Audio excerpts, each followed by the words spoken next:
back, everybody. There you go, Adam Sterry getting ready to see if he can turn over Conrad Mewse in the politest possible manner. He's going to need to pull something special out of the bag if Mewse's first race performance is anything to go by.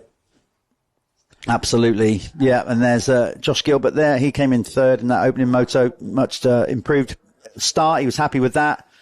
By all accounts, he had a big moment. We didn't see it. Adam Sterry got a bird's eye view. We switched to the Chris Mills battle because on paper that was the one that was looking interesting, and then all of a sudden it sounds like he threw it at the scenery and was very lucky to stay on. You know it's big when another rider actually comments on it. That's when you know, okay.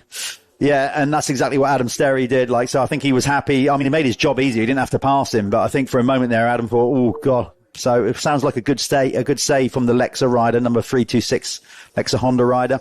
But basically, as you're looking at them, that's how they finished in the opening moto.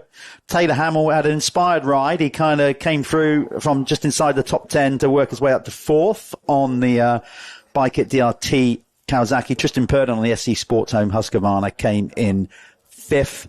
Then Jamie Carpenter on the Crendon True 7 Honda came in sixth. He was running a good pace. He looked to just seem to lose his way a little bit mid-moto, or three quarters. Something I'm sure he wants to rectify this one. Chris Mills was right in the mix early on in fourth, but he... that Chris Mills had a really good ride, and he held that fourth place pretty much till almost like 2/3 distance, and didn't look like he'd come under much pressure. And it was only when Hamill forced his way by that... he just started to tire a little bit at the end of that race, but still a good performance then for Mills.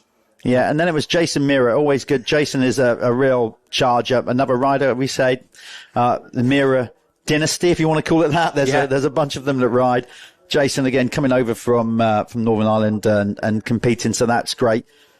Joel Rizzi, who was running, I think, fourth early doors, wasn't he? Yeah, he was having a good ride. He got a good start, and he hung on in there. And as we said, he's just developing that 450 Triumph, and every moto that he gets under his belt is going to be good for him and good for the brand. So good to see him nailing a top 10 in race one. Yeah, and rounding out the top 10 in Moto 1 was Carlton Husband on the Phoenix Tools Fantic.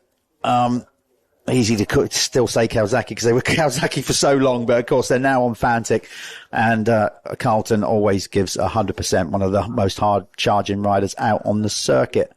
There's Greg Hansen in the background, the mechanic for Adam Sterry. There's Greg thinking, I'd like to be out there. That very much. That is a joke, tongue in cheek. He does not want. He's like, he said he did say he'd rather be riding than mechanicking because it's less stressful, and I totally get where he's coming from that. But again, Sterry, another good ride for Adam Sterry on the Chambers KTM. Like I say, Mills. There's Jamie Carpenter, another guy that's. Like I say, he had a win here. They had a meeting a few weeks ago that Jamie came down and rode, and he took the win. But on the True 7 Honda. But not quite on getting to podium pace, but still a good ride for the 184. Yeah, absolutely. It's good to see Cab Screens there. Look, still get involved. Obviously, they don't run a team anymore, but they are supporting Chris Mills.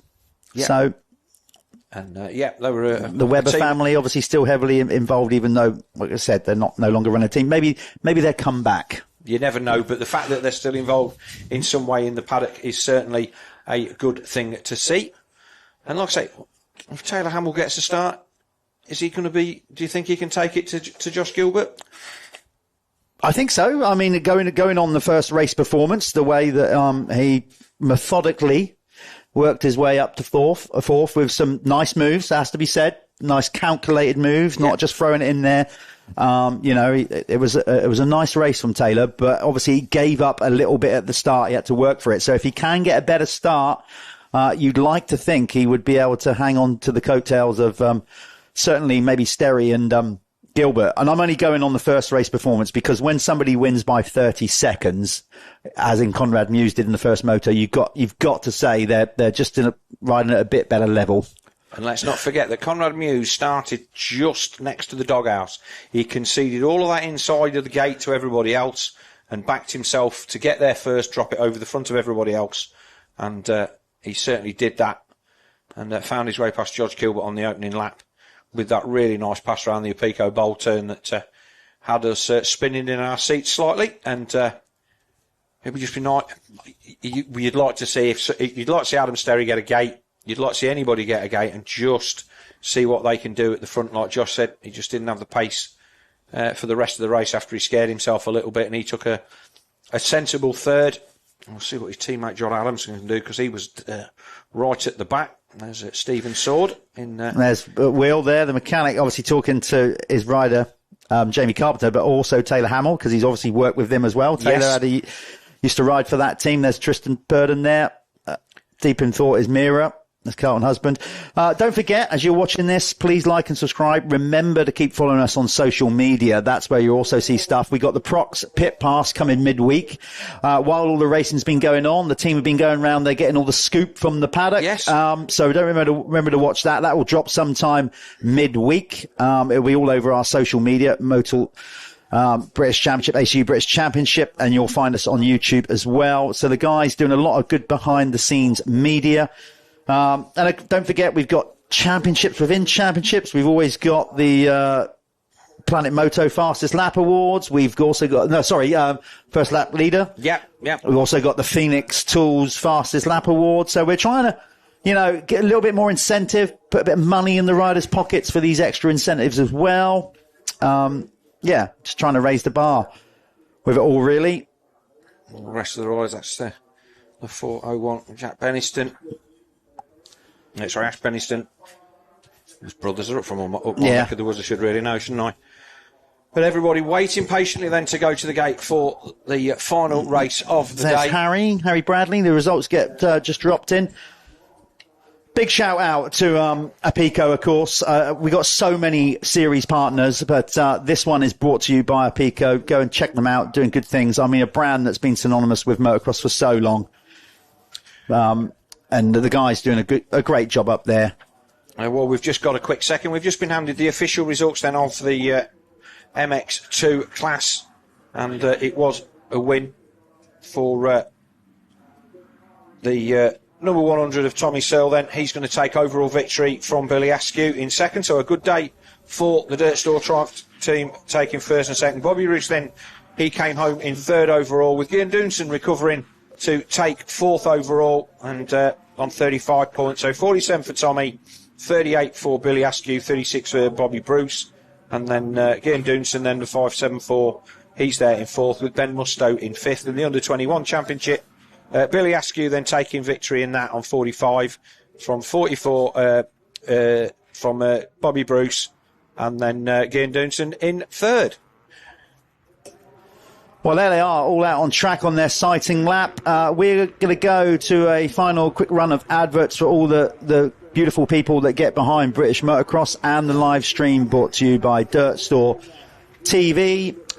So sit back, maybe quickly go and do what you got to do and get settled in for this final race of the day here at round 2 of the Motul MXGB British Championship from Canada Heights. Fly dope swaggy, that's how I roll. On another level, on another level, on another level, above me. Living through the crowd, yeah, I'm feeling so supreme. Feeling so supreme. On another level, on another level, above me. Living through the crowd, yeah, I'm feeling so supreme. On another level, on another level, on another level, above me.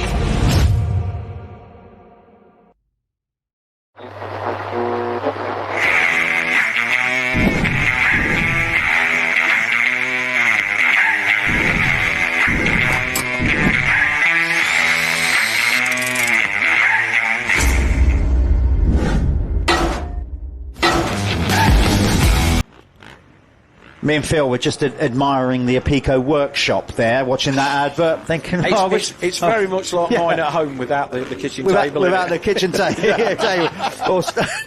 Yeah, immaculate. Just like we keep an immaculate ship here in the commentary booth. I swept the commentary booth out all yesterday. But talking of immaculate, just look how good this track still is at the end of a pretty brutal day's racing, Jeff. Still got we've got some nice lines in the turns. And like I say, it's this is where we saw the lead change in our first of our Apico factory racing MX1 races, where Conrad Mewse just swept past Josh Gilbert and took the lead, so she was not giving up. But the track prep was late on last night when they started getting the majority of the water on it, and they went round, they ripped it really deep and soaked it to as much as they dared. And then this morning, not even first light, it was still the dark when they were in the tractor going round with the power harrow, levelling it all out, and it's been absolutely top draw racing all day on this circuit. And we've seen some good battles. The 125 races have been great. Both MX2 races have been great. Fair to say that obviously Conrad Mewse clearing off in the first one. In this one, not so great, but we still had some good battles all the way down the field to enjoy, and obviously the crowd still here on hand to watch the final race of the day before everybody makes their way home. A little bit behind schedule on all our weather apps. It said the sun was going to burst through the clouds at around lunchtime, midday. Well, it didn't really happen, but it looks like it's now starting to. That's okay, though, because that's done us a favour, certainly with the track conditions. If the sun had come out a bit earlier on, I think the guys would have been working a bit harder to keep the track in tip-top condition. The moisture has stayed in the ground because of the cloud cover. And now we've got some sun shining down on Canada Heights for this final race of the day here at round 2. Like I said, long way to go yet in this championship. We're just really only getting started. There's not a lot that they're going to be able to do other than a few hoses here and there for watering during the day. The schedule here at Canada Heights is pretty tight on a British Championship day, as it is for most of the races that we're going to be organising this season in the Motul British Championship. Exactly. It's a nice tight schedule. But, well, now we're rolling. There was a bit of a gap between round 1 and 2. If you'd actually like to know, we are, which hopefully you will, we are at Blacksall for this round 3 of this championship on the 15th of June. That's not too far away. Tickets will be available soon. Brilliant track up there. And it's in East Anglia, isn't it? No, I always get confused. It's not. That's not in Norfolk, is it? No, it's Suffolk, I think. Suffolk, sorry. Suffolk, of course. Just another fabulous venue. A bit more, if you've never been and you're up that part of the world, go, because it's one of the most well-presented circuits in British motocross. And it's a nice part of the world as well. Lovely little venue. You can get around the venue easy. Good viewing. Yeah. Get yourself there. So get on MXGB website, buy your tickets. You can also, I believe, camp on site and all that the night before. We've had a lot of people camping here this weekend at Canada Heights. They were rolling in all day yesterday. It really has. I'm thinking about it. It's really got a nice vibe to it. It's kind of got like a bit one of those, like when you go, for all of us that race motocross, when you go to Belgium and Holland and you stay at those campsites. It's got that kind of vibe to it. Yeah. I really like going to Blacksall, and the club up there do a great job. Yeah, I mean, obviously, again, another one of the clubs that up in that neck of the woods that run those meetings, same as the Sidcup Club down here, been around an awful long time, and have taken good care of the track over the years and modified it and done all sorts of stuff with it to keep it up to what modern motocross requires. But we were saying about getting around easy, for how tortuous it looks on paper, this Canada Heights circuit. We've got so many tunnels and cut-throughs and all the rest of it. You can walk round and kind of never see the same place twice. I walked round on Friday when I got here, Friday afternoon, and it took me, I was like, well, where does it go now? And it's just the track in the woods and everything. Rabbit warren, isn't it? Like you say, lots of people in the trees in the shade there, and this downhill section. I was just looking at the what you're watching at home. I'm just thinking of the talent and the names etched in history that have been up and down these hills at Canada Heights. I've been up and down them. And I know you have. Yeah, there you go. But we're going way back to like proper motocross scrambling, what it was called back then. The likes of John Banks, Jeff Smith, Bickers, Badger Goss. I mean, they even had, like, it was on BBC One Grandstand, the number of races they used to have up on here. There's a drone shot there looking down on the start straight. So much history for this venue. And as I said earlier on, not just with motocross, actual genuine history. If you missed it earlier, it's called Canada Heights because the Canadian troops in World War One were based up on this ridge here, overlooking the estuary, the Thames estuary. And that's where it got its name. So much history in this place. So, as we can see, Conrad Mewse then right next to the doghouse. This is a great shot, Jeff. There he is, next to the doghouse, giving everybody... He's given 19 riders the chance to get up the inside of him into the first turn. that shows me the level of confidence that Conrad Mewse has. There's Jason Meara on the motorcycle Honda, and alongside him is going to be the number 50, the Apico Honda of our event sponsor then, the Apico Honda of Martin Barr, and then another veteran. There's the 714 Scottish Town Brad Todd on the DK off-road bike sport. Yeah, Apico, lots of sponsors for him. Yep. Had a good chat with him yesterday. He's enjoying his seasons. There's the 180 Triumph of Josh Spinks, the Triumph West London entry. And obviously a lot of the Triumph dealers now, they're not normal off-road dealers. It's been sold through the Triumph dealer network, and I know Brian Harris and a couple of the guys down there at Triumph West London used to deal with them for when we were in they were racing Supermoto, and they're very much ensconced into that motocross effort and helping out Josh Spinks, who's a rider that he's the kind of guy we need to see on this gate. Yeah, absolutely. He's in there next to the 711 of James Cottrell, and you can see now everybody has had the chance to go inside of Conrad, yeah. Taylor Hamill taking up the very inside spot. It's quite easy to spot out there because he is, I think, one of only maybe 2 Kawasaki's out there. There might be another one out there in a different colourway, but he's certainly, obviously, Kawasaki's main entry or effort, as it were, but in a good MX1. Point this year, that Kawasaki, by all accounts. So here they go then, they're getting ready. Everybody's revved up for this final race action of the day, the Apico Factory Racing MX1 Race 2. As we wait for the 15-second board to go up. Here we go then. Everybody is there. Here we go. Oh, look at that. We can see, has Conrad got the start? Has he run a bit wide? Yes. And it looks like it's the 2 guys from Lexa Honda that went through second and third, Gilbert and Adamson, or certainly that kit. Let's have a look as they come into sight. It's Gilbert in second, I'm sure. Adamson made a much better start. Yeah, Gilbert there, then Adamson in fourth.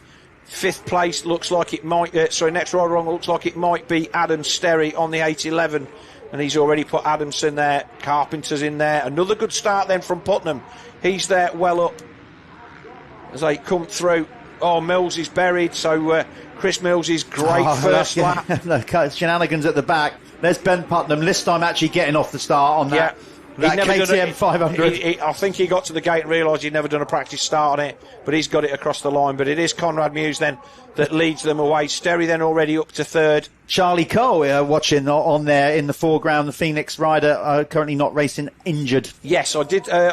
He was one of the riders that I missed, and I also, who is Martin Barr's teammate, Tom Grimshaw. Yep. Saw his bike in the paddock, but obviously Tom's still out, so we wish those guys a speedy recovery and hope to see them back on the grid for round 3 or whenever they are realistically fit. But here we go then, race 2 as Adamson makes his way through the waves, and he'll be pleased to have made a start. Got yellow flags in the background then.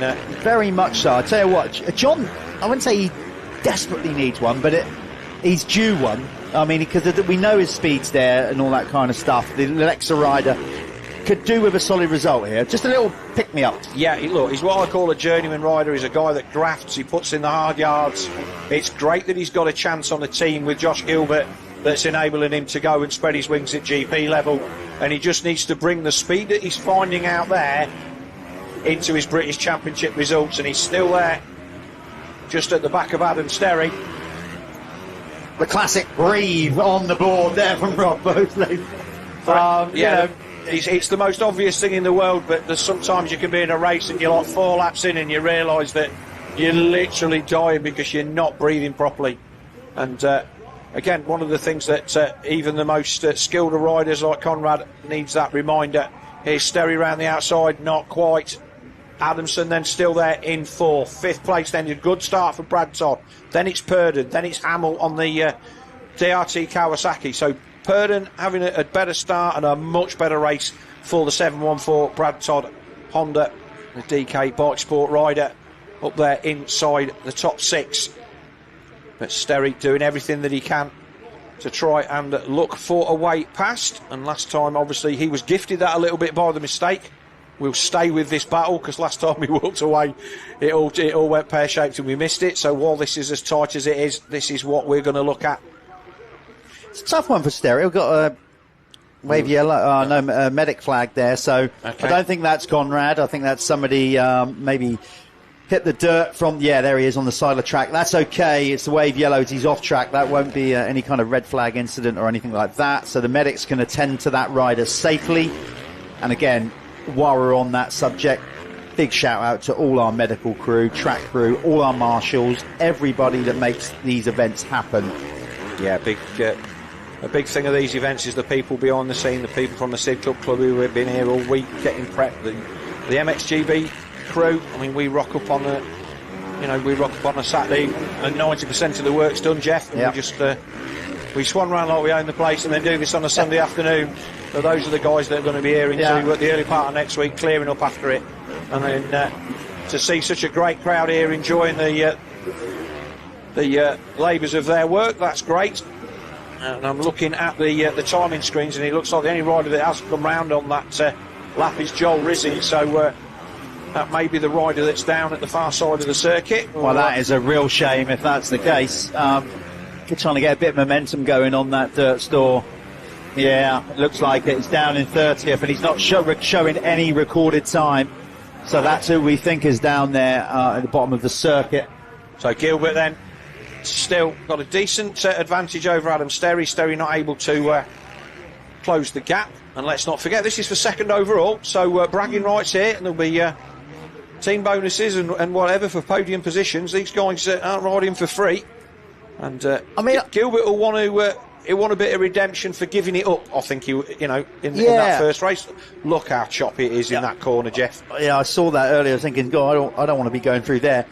Just reading Adam Sterry's body language here, I think he's just kind of just backed it down a little bit, which you would think is bizarre at this stage of the race, but maybe just getting filled in a little bit. And maybe, just maybe, I'll find out if he makes it into the winner's circle, that he's just conceded that maybe today he hasn't got enough for Conrad, and he's just going to focus on Gilbert and get that second spot. Yeah, so track clear there, so whatever issue, whatever rider it was, like I say, we did seem to think that it might have been Joel Rizzi. We don't 100% know that, just the fact that he hasn't come round. And that looks like that's cleared. One of the first aid flags have gone in, but here's Purdon then putting pressure on Brad Todd, who is in turn also trying to put pressure on the 212 Lexer Honda of John Adamson as they come up over this Fox table. It's a long way, that tabletop, Jeff. When you stand next to it, it's massive. It is. There's a big old hucker up there. They've really got to apply to it. The 450s get up there a bit easier. Whoa! That was close. That was nearly front wheel hitting the rear wheel, and that doesn't end well. Just got to say, quickest lap of the race goes to Conrad Mewse, so he gets the Phoenix Tools quickest lap of this race with a 1:59.086. Wouldn't be surprised if he beats it himself as the race goes on. And also, let's not forget, he led across the line, so he'll be the Planet Moto first lap leader as well. He were embroiled in what was going on behind him, but yeah, he came round at in the lead on lap 1 and currently holds a 6-second advantage over Josh Gilbert, not checking out at the rate of knots that he was earlier on. But we've got to pass up the hill, go to the wood shot, and I think we might have had a change for second. I think Sterry was alongside Gilbert as they went into the woods. He could spin back round and catch these guys coming the other way. That was a good lap for John Adamson there. He managed to just break away a little bit from the guys behind him that we got in shot. Yeah, he did. You're right. There you go. Adam Sterry is indeed in second place on that Chambers KTM. So we are where we are at when the flag dropped in the opening of Pico MX1 Moto. Top 3 as you were. But Conrad was 30 seconds ahead when the flag dropped in the first Moto. It looked like to me that Gilbert just made a little bit of a mistake coming out of that hairpin, and Adam got the run up the hill on him, and by the time they flat landed at the top, he'd got the momentum to draft past the man on the Lexer MX Honda. And so Gilbert back to third, and this will give him third overall should he stay where he is. Even with our terrible mathematics, Phil, I'm pretty confident if it stays like this, even you and I could work out the top 3 in this one. Definitely. As the rest is the battle then that we go back, and it's still a good one. So there's Adamson. He's in a good fourth, and it's Todd Purdon, Taylor Hamill, Jamie Carpenter, Mira, Luke Benstead in 10th. Let's have a big shout out to Luke Benstead. He is your archetypal privateer doing his own thing. and he's there in a great 10th place in front of Carlton Husband, Ben Edwards. Chris Mills then fighting his way through to 13th. Matthew Meo 14th on the SAS KTM. He's had not a great start to his British Championship career. Then it's Martin Barr, Spinks Thornhill, Tom Murphy, Jack Beniston and Charlie Putnam rounding out the point scorers. Oh, John Adamson getting a little bit jiggy with it. Again, any of the top three, I know they obviously want the TV exposure and all that kind of stuff, but I think we're going to stick with this battle because look at it. Literally, it is Adamson. Mira's closing in on these guys as well, so it's all starting to come together. Yeah, absolutely that. And then they're all starting to, Carpenter and Mira, all of them are starting to tighten up behind John Adamson. Here is Hamill making a move on Purdon. Again, giving him the squeeze like we've seen many do, but Purdon trying to rail back. Does he get the inside line? I don't think he does because it pinches up on him now. I still expect... did they come through there? I think they did. I don't think mistake. Yeah, it's Jason Mira on the 10. So Mira is he's got a decent gap behind him, and he's kind of the guy that's thinking, well, I can have a bit of these if these guys start holding them up. The man on the number 10 will pick up what he can. Be interesting to see for those that follow motocross, and particularly on social media, you would have seen about the Motocross of Nations and the Irish team and all that going on. We'll watch that one with interest. If they do obviously put a team in, you would like to think that Jason Mira is going to be part of it. Well, they've got to put a team in just because Martin Barr needs to ride again. Yeah. So there is always absolutely that. And then obviously all the rest of them will. I think Mira will definitely be a contender, and it will be interesting to see who the third rider will be. We're still a long way away from that at this point in the season, but it's nice to think that that's the carrot at the end of the year. But Brad Todd then doing his level best to try and put the 2-1-2 of John Adamson under pressure. The Scotsman then having a good ride after being almost dead last through turn 1 in the first moto of this Apico Factory Racing MX1 class, and showing his speed. Yeah, currently lying fourth. He keeps doing that, but he's obviously comfortable with it. I would have thought John would have changed his line, but that's the part of the track where this Canada Heights circuit goes from the sand in this area up onto the top, where around here it suddenly goes to be hard pack, and I think that it's really shiny through that area of the track, and they're trying to miss all the holes. But a good ride from Todd. He's got a little bit of a gap on Jamie Carpenter, so he can concentrate forwards, not backwards. You can actually tell how much they're trying to feather it through there. Yeah, it's definitely not showing the real challenge to the riders up there. It looks like they can just keep it like, full tap through there, but no way. It's way more demanding and choppy than that. Have we lost Taylor Hamill somewhere? Yes, we have. He's Taylor not Hamill. showing on the... He's down in 21st, so Taylor Hamill has gone down. I'm just going to say, we kind of looked at it and, well, hang on a minute. So he suddenly looked spread out. We couldn't see why, and it is the DRT Kawasaki of Taylor Hamill that has fallen down to 21st. So after a promising ride in race 1, where he got a proper move on and fought his way through the field, Taylor Hamill not going to figure in the overall top 10 with a DNF in race 2 as we look at the Phoenix Tools Fantic of Carlton Husband. He's currently lying in 10th position. As I predicted earlier on, actually, Conrad Mewse, not that last lap around, the lap before that, he did improve his fastest lap time, his Phoenix Tools fastest lap time. Got it down by a few more tenths. So Conrad still marching on. You can see the gap out in front is 9.1 seconds. Benstead doing everything that he could there to try and hold back Carlton Husband, but the man on the Phoenix Tools KTM, again, Benstead took the inside line, which he needed to do to defend the corner, and the number 6 of Carlton Husband on the Phoenix Tools Fantic round the outside of him, nice and neat, over the tabletop and up the step. He now moves into 9th position, pushing Benstead back to 10th, although Benstead's not given up on this. They've obviously been elevated by the fact that we lost Taylor Hamill, so they moved up 1 anyway. So Benstead's still in 10th despite losing a position. Yeah, then you've got Ben Edwards, the Scottish rider there, trying to just break into the top 10, which should be good to him. Ben looking good. He took a bit of time off from an injury. I think it was last year or whatever, but he's coming back strong and a very likeable rider from all the way up there in Scotland. The Frenchman Mathieu Meo then all over the back of Edwards as they came up that step that time. And he's going to have to be very careful around this bit of the shaded area of the circuit, because the Frenchman was certainly looking like he wanted to make a move. He's expected to be in the top 10 in this championship, I think, and didn't have a great weekend at Hawkston Park.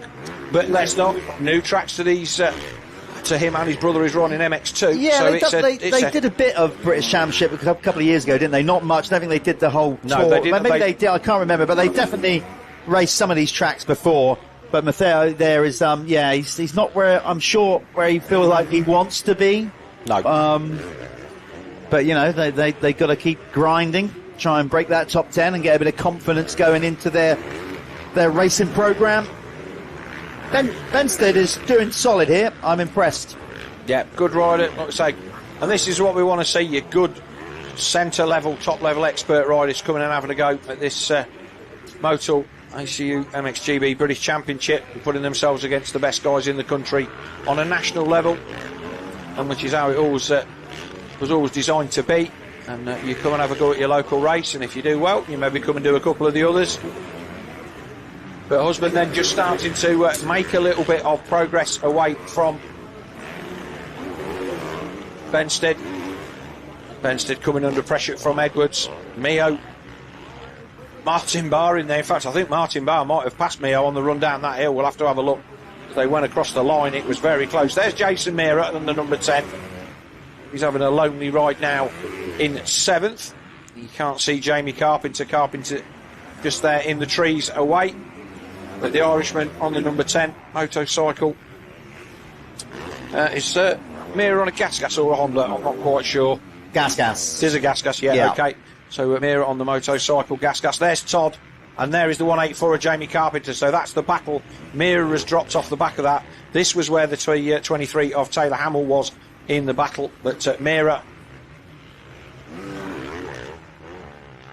needs to get on the back of that battle, and I don't think he's going to do that. I don't think there's anything else inside the top 10. No, I'm just looking at the lap times. Basically, that's about the best battles, and that one we were looking at earlier between Benstead, Edwards and Meo, they're about the closest battles on track right now. Obviously, as you can see on your K-Tech suspension timing column, it's Mewse is more. He's not getting away as much as he did in the opening moto, but in the grand scheme of things, 12 seconds is still a healthy lead to work with, isn't it?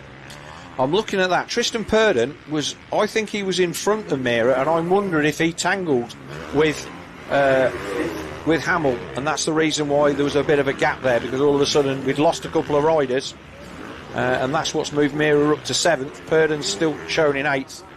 But Todd having a good run here, still not succumbing to the pressure from the 184 of Jamie Carpenter. Obviously the privateer Honda of the 714 of Brad Todd. And here it comes, he's going to force it. It pinches up there. Say Scottish champion. So not the sole tyre on the front mudguard of that 714 to denote that what I will he's say, taking the Scottish series. Brad Todd won't take any nonsense. No, he won't. And I think Jamie probably knows that. Yes. I thought he had a chance to run it in there, but he probably thought maybe I'll reserve that one. Yeah, there's a man that you got a man doing his own thing, being chased by a man that is on the official Honda team for Honda UK. The bike there of the 184 of Jamie Carpenter. We'll go back to our drone shot. Miles and miles of tents and stuff for the there it is, the vegetables. Yep. In the distance there, they said we're not too far from the Dartford Tunnel crossing. She just a couple of junctions down the road, and like I said, with traffic how it is, we're probably about 4 hours away, Jeff. No, but the we're Crendon right. True 7 Honda of Jamie Carpenter, then again he will not want to let Brad Todd take a scalp.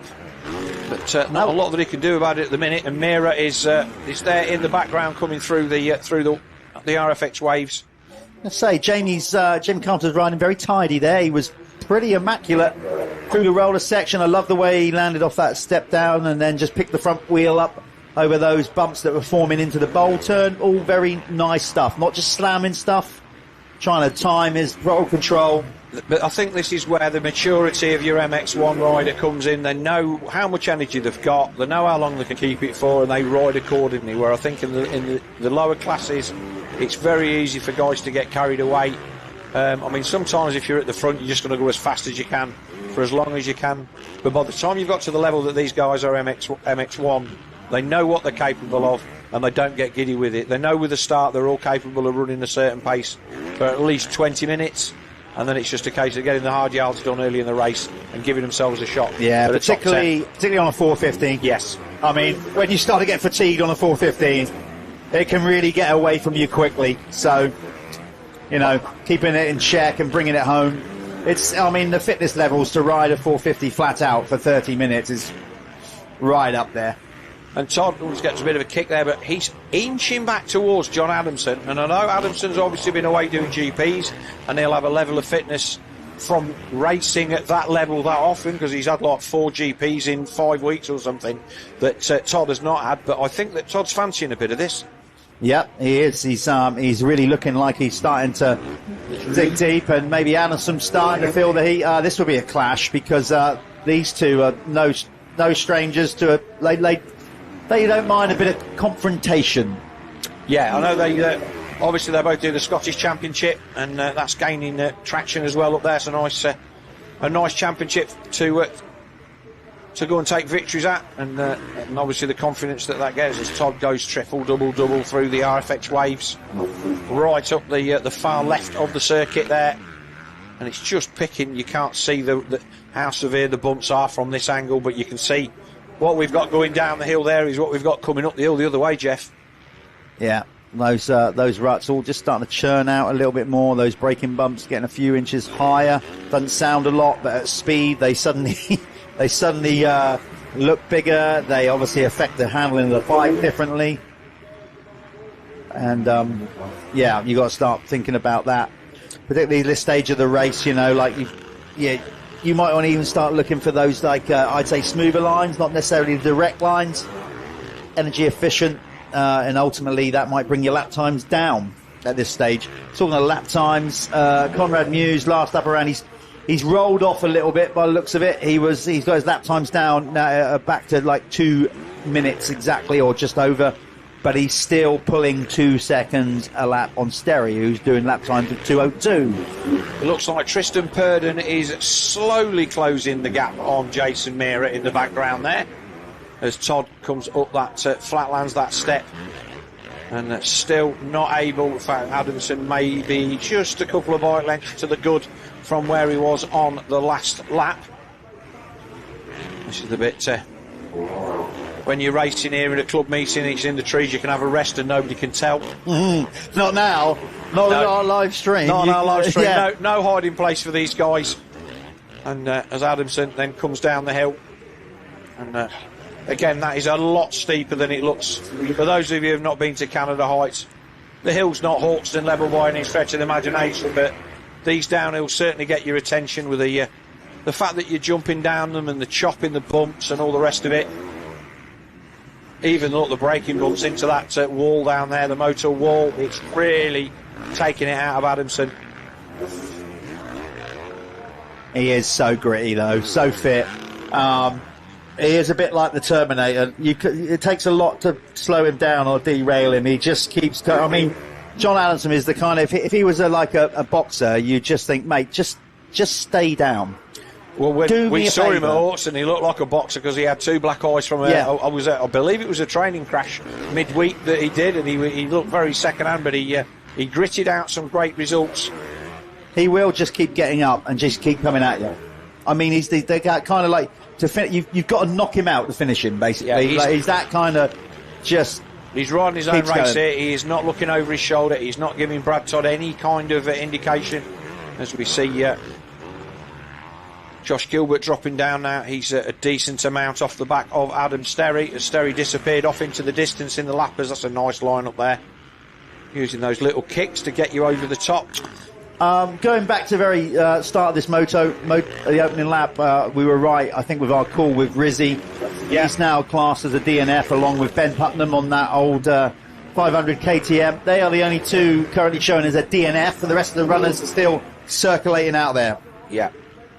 And the late afternoon sun, we've got some nice shadows over the coming onto the track, and the sun finally breaking through. But as we've said numerous times today, we've been blessed with perfect racing weather. As we look back, so there is your third place rider, and then the battle for fourth comes down through the trees. There we are. So that's the gap between third and fourth, and Todd still doing his best.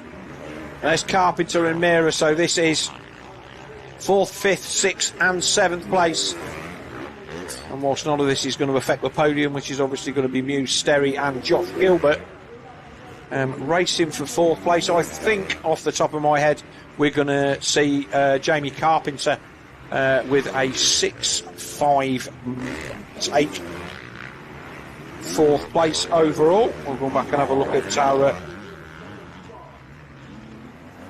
six, but Taylor Hamill, DNF.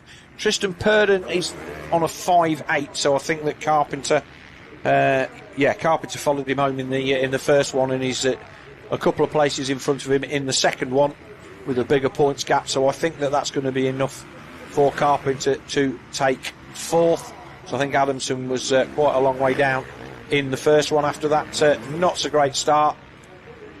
Well, we've got 15 minutes, I hope, for their point of view, I hope not, 15 seconds till the two-lap board comes out. But as you can see, Conrad is probably halfway round this lap. So next time around, Conrad Mewse and the rest of the field here will have 2 laps to go in the Apico MX1 class. Big shout-out to the guys at Apico. Dylan, the team, everybody there, Scott, everybody, thank you for getting behind this series and being the title sponsor of the MX1. As we said, go and check them out online. Basically, they cover everything you need for your motocross needs, bottom line. Definitely, yeah. So there we have Conrad Mewse then in the bottom turn, just putting a lap on Jack Penniston there. And there's quite a lot, there is a lot of Hondas in this field. Feel that after a couple of years of being a bike that people everybody seems to be either Yamaha or KTM. The Honda this year seems to be the bike of choice for the privateer team riders, and obviously the Honda UK team of Conrad Mewse comes across the line. He looks absolutely. Yeah. I mean, not just the speed, but the style and technique and everything. So we were right, Phil, about the wrist braces. He's never not worn them before. Basically, he had a wrist injury, which he kept kind of under wraps, kept a bit quiet. And as you can see, he used them for the first race with this. I can't see, has he got them on for this one? It doesn't look like it. No, he's got a left one on. Right. That's the wrist that he injured. So he ran them both because I guess he just wanted the feel of both arms being the same. But if you look, he's dropped the right wrist brace for this one. But Conrad didn't make a song and dance about that. They kept it under wraps, and we didn't know that. He'd been off the bike. You know, he had to step up for the Scottish Championship. He'd actually been off the bike for like 2 weeks, no riding at all. The wonderful world of motocross where nobody knows what's going on. Yeah. But it is what it is, and obviously they've got to keep their rider protected. But with 1.5 laps to go, then it is going to be Conrad Mewse that is going to take our overall victory. And let's not forget that Mewse is slated to do a couple of rounds, or at least one round of the AMA this year. He's going to be over there with the help of obviously the Brendan True 7 team and Honda in the US. So we will look forward to that with bated breath to see what the man who can give Jeffrey Hurlings a run for his money in his home country can go and do on the US tracks. And I think that will definitely suit the riding style of the 426 of Conrad Mewse on the Crendon True 7 Honda. And again, just nicely into that berm. The track, I mean, fantastic all day, and we've said already, a credit to everybody at the Sidcup and District Motorcycle Club. That looks like that is Taylor Hamill that is circulating as we look down with the drone.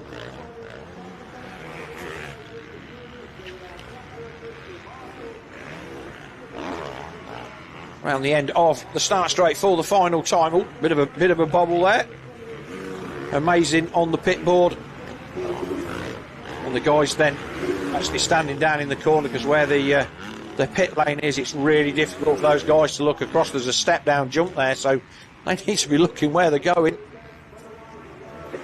One of our marshals there in his dirty sponsored apparel on the top of the hill. You can see the different sorts of soil starting to dig out there as we come to the end of this final one of our 7 races of the day. Our 2 RFX 125 races, our 2 MX2 races, and this the Pico factory race in MX1. And we also have an MX2 quali race to throw in there as well. Great value for money for anybody that's been here. There's been a good crowd in here today. We're queuing to get in from 8:30 this morning. It's always good to see a nice crowd down this around this Canada Heights circuit. Lots of places to watch. Always a nice get on the fence. Lots of people there in the trees. A few people there escaping early to try and beat the traffic, which obviously we won't manage to do. But for the final time then through this RFX wave section, triple, double up the hill, and that's one of the nicest jumps, but it does not get choppy on the landing. And again, it'll square off again down the outside, missing all the bumps on the way down. And this is why you can pull out a 20-second gap on a rider of the calibre of the 811 Chambers KTM of Adam Sterry. A couple of tenths in every corner, and it soon mounts up. And it is going to be a win for the 426, the Crendon True 7 Honda of Conrad Mewse. He takes a double victory here at round 2 of the championship and remains the only unbeaten rider so far in all 3 classes. I'm going to wait then for Adam Sterry to come across the line and take 3rd position. Jeff will be winging his way down to victory lane to talk to all of these riders at the end of what has been a busy day. It's a 1-day format now, and we've got a battle going on here. Is there any Carpenter coming under pressure from Mira as they come round here? So there's Carpenter coming up the hill. We'll wait and see who it is. Gilbert's gone across the line. I'm waiting for Adamson.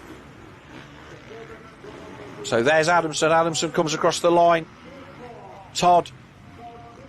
Carpenter. Oh, that was close at the end. Mira. So it got pretty tasty at the end for the top 7. We're still waiting for Tristan Purdon to come across the line. I think they lapped up to about 20, about 18th. So Mira across the line, no sign of Purdon. So it will be Purdon from Martin Barr, and Carlton Husband should be the man coming across the line in 10th.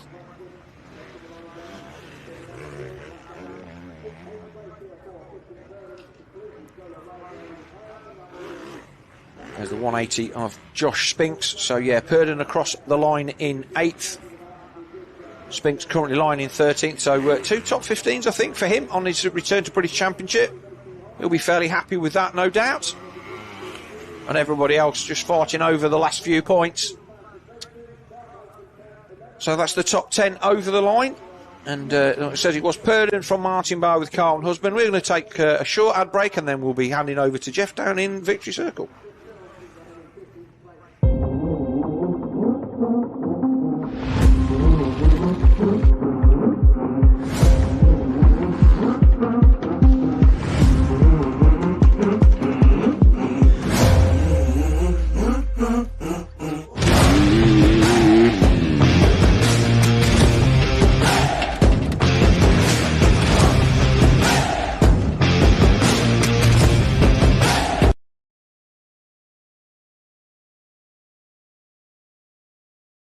Final winner's circle here, round 2 of the Motul MXGB British Championship, Canada Heights, MX1, an immaculate Conrad Mewse in every sense of the word. Barely got even dirt on your kit. Another solid performance. As we said, you kept it kind of quiet, quite understandably so with your wrist injury, but you've got to be happy going out of here. 1-1, extending championship lead. So far, perfect score.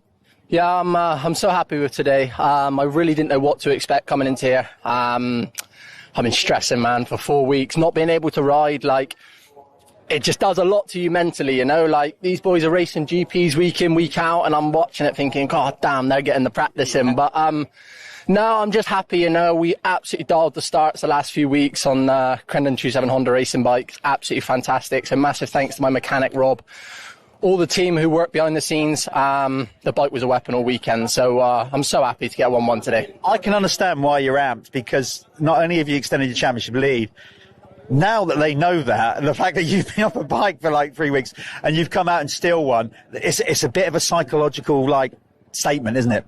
Yeah, it is, for sure, you know, like obviously, I mean, I don't know how much not riding for 4 weeks does to you, but I presume it's a lot. But I'm just happy, you know. These two are good friends of mine, you know. They rode great. Not got a bad word to say about them, but yeah, absolutely fantastic weekend. Even lost the wrist brace in that race. Oh, you lost it? We thought you started without it. That's what I was saying. So somebody out there on track, I don't know what you know. Oh, they found it. I hope so. I'll tell you why, because last year when he lost his his nose thing, he was snaky about that. Hopefully he hadn't lost his brace. Well, listen, well done. Good luck for the rest of the season. But so far, an immaculate Conrad Mewse winning every race of the championship. Well done, mate. Good stuff. There you go. So there's Conrad. He takes the race overall victory here at Canada Heights. He's going to move out of the way. We're going to bring in Adam. Sterry coming on him. So, as you were, obviously second again, couldn't quite get Conrad down in that one. But again, you had to work a bit hard there. It looked like at the beginning of that Moto that you kind of had to give it a little rethink to get past Josh. You were kind of like, you held back a little bit and then went again. Am I right in thinking that? Yeah, I mean, you can put relentless pressure, but then you just risk yourself. Yeah. You need to try and find a spot on the track where you could potentially make a pass. But I honestly think between me, Josh, and Conrad, it would be so difficult to pass around there. Yeah. You just have to wait for that mistake. And yeah, fortunately for me, Josh made a small mistake again. That allowed me to get past. But same as the first motor, Conrad was a bit far gone. I was pushing that motor really quite hard, and the gap was there or thereabouts. He was just pulling a little bit, so he had me a little bit today. But yeah, I can't be disappointed. Same as the first round, really. Second, you know. Yeah, still right there for the championship. Can always be worse, but we need to just get. I don't know. My starts have been good in the GPs, but I don't know what happened today. I felt like the mesh was extra grippy, or I had extra power or something. I don't know. Right. So I just struggled there, but yeah, no excuses. Go work hard again, work on the bike, and yeah, some more GPs before Blackswell. How's it working out? Obviously, being back, it's great to have you back racing the British Championship, by the way. Obviously, we're enough into the season now. The whole thing set up with the Chambers team, is it nice to be back racing in the British Championship? Yeah, definitely. I mean, being British, the ADAC's a good series and the Dutch Masters and stuff, but being British, as a kid, it was always something that you want to win and take part in front of the British fans, you know. So that for me is great to be back, great to be here trying to promote British motocross, and so far they're doing a great job, and it's nice to see here so many people, and hopefully we can keep progressing the sport between us, get some more top riders here, and yeah, just grow the sport. That's what we want, more spectators, more people buying bikes, and yeah, ultimately more people watching the sport. What he said. It's great to have you back, mate.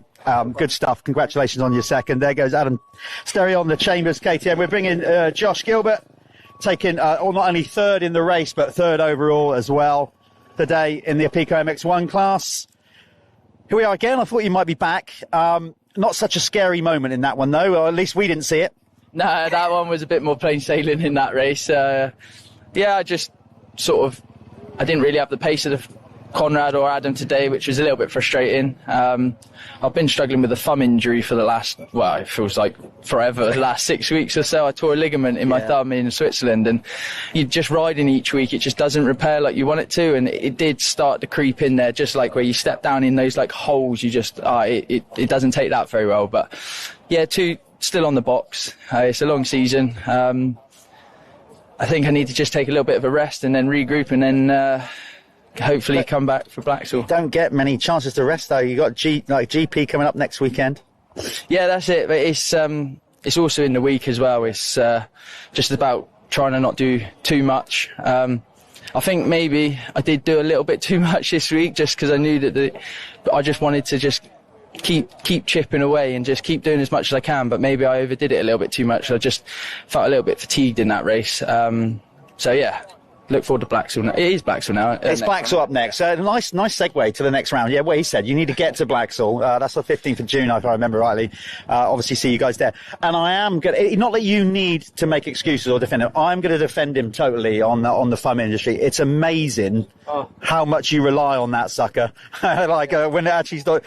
Yeah, so I know what you're feeling with that one. Congratulations, mate, on a solid day. There you go. So he's all done. That's great stuff from Josh Gilbert. He's going to go on back, get showered up, get on home. And that's exactly what we're going to do. And again, thanks to everybody for tuning in on MXTV. But we obviously brought to you by Dirt Store and all these amazing people behind us. That was round 2 at Canada Heights for the Motul MXGB Championship. It's been another cracking day. Massive shout out to the Sig Cup Club and everybody for doing such a fantastic job with the track. We've seen some great racing there across all classes, but that's British Motocross. That's where we're at the minute. Like, some real positive stuff going on. We've got some genuine talent. We've got amazing racers. We want you to keep following and liking it. I know I'm preaching here, but like, get behind it, get behind what we're doing with the Dirt Store MX TV, and we'll be back on the 15th of June at Blacksall. If you can't make it out, then obviously watch the live stream, but do try to get there, buy your tickets. We're looking forward to it, as you heard Josh Gilbert say there. So thanks for watching. We'll see you again in a few weeks' time. Take care, everybody. We'll see you then.